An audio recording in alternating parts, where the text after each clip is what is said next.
And we're back, ladies and gentlemen, with aGEillyrea giving us the... Hello and welcome to this game between Hordeon and Medulin.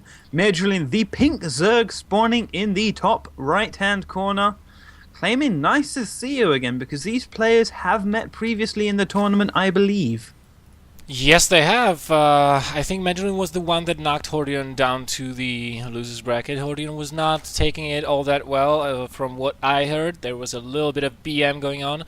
Now, since we are in this game, if we see any kind of BM going on right now, Hordeon, who's spawning at the bottom left position here on this map, already has a yellow card from the previous tournament. So if he behaves really inappropriately at any point in time, and he is reported for that, then he will get another yellow card, which means he will get a red card, will be immediately disqualified and unable to play in the next Followers Tournament number 5 in January, which will have some sort of a prize, I heard.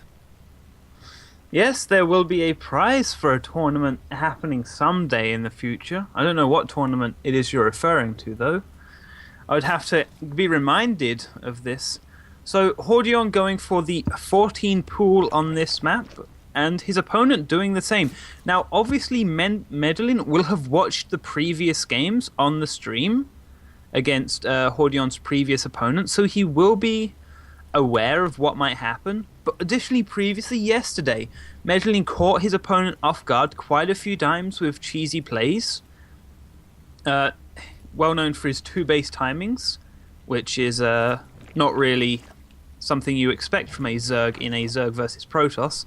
So it'd be interesting to see what he does in Zerg versus Zerg. Yeah, so far both of these players opening up exactly the same way. Medulin taking his gas right now. Yep, so getting the gas a little bit earlier will result in an earlier speed, but it won't be too critical unless the players have that great of a difference. The main issue right now will be the fact that the Queen is slightly earlier for Hordeon. Yes, it is. That will give him a very slight boost on larva injects. But you know, since both of these players are opening up exactly the same, the differences are so small as to not matter at all, because we are talking about differences literally of couples of seconds, as the first Queen now spawns and the second Queen was later just by about 7 seconds. So this is the delay on everything the Medulin is doing, just by 7 seconds behind. The only thing that shows it is how well refined these builds are for each of the players. But other than that, I do not believe it is going to have a significant, a big significance for either of those. The main difference starting now is the fact that Hordeon has just gotten his second Queen, whilst Medulin hasn't even started his second Queen yet. Oh, it just started there, so it's still not going to be out for about a minute 50 seconds in-game time, which is, you could calculate around 35 to 40 seconds.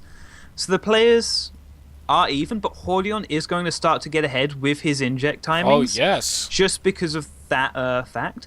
But it all comes down to consistency with Queens. You may get your Queen earlier, but that doesn't matter if you're not consistently injecting. Your Queen could have 100 energy and the opponent have 25, but you got yours earlier? Doesn't matter.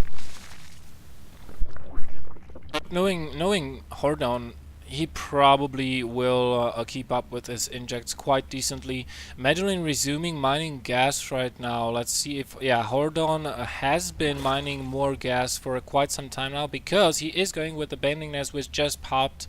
So you know, this can mean two things, and judging by the Spinecrawler being built in his natural, he will be using those Banelings defensively. He is morphing 4 of those, as opposed to trying to attack his opponent with them. So the heavy Ling count is coming across the map from Medulin, and it's all going to come down to the defense. Hordeon is well prepared here.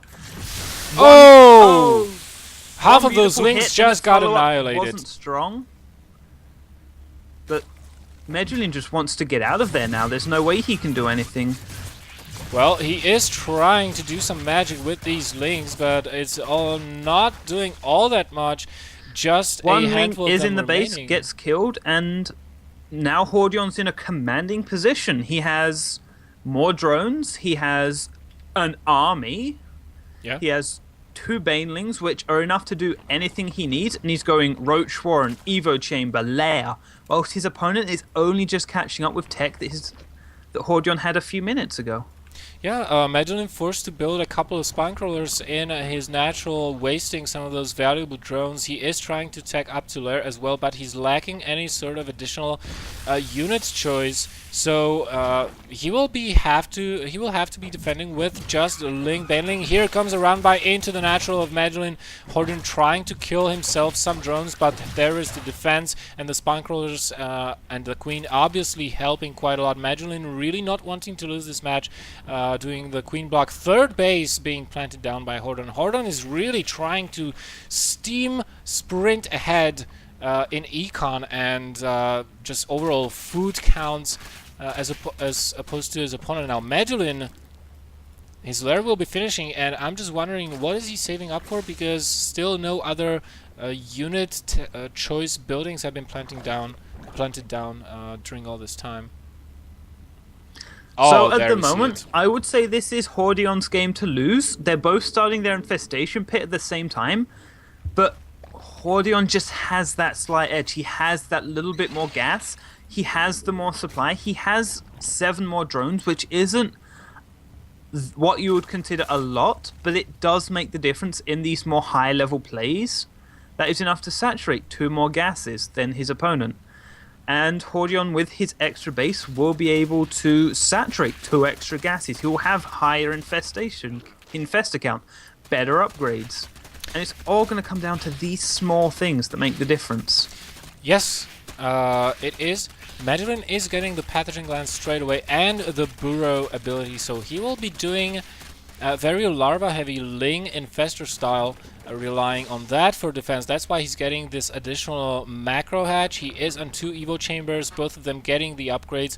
Oh, scratch that. He's not getting the melee upgrades. He's getting the range upgrades, which is really weird considering he does not have a Roach Warren yet. Roach Warren will be up in 30 seconds, but that will be at around the same time Glial Reconstitution will be ready.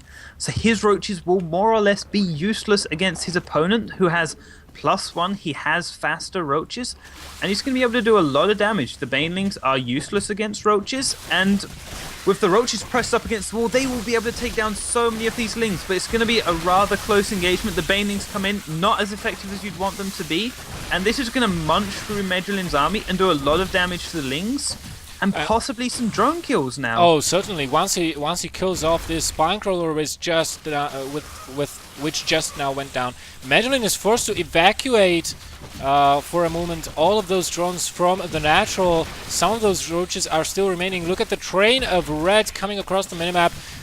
Echo's Hordeon is just not giving up. He wants to finish the game right here, right now. I do not think he will be. Maybe he won't be able to do it, but the pressure certainly is high, and it is on. One infestor is about to pop out at the natural if it needs to be focused down. Whoa! And there it is. It's dead right now, and the other one is in the main base. And it can't do much. It will be able to pin some roaches down once, maybe do some damage. But that isn't enough. He hits 5 roaches with that. He's going to do about 200 damage with it, so it is a significant hit. But it's not enough to take down his opponent. And there's the now, GG!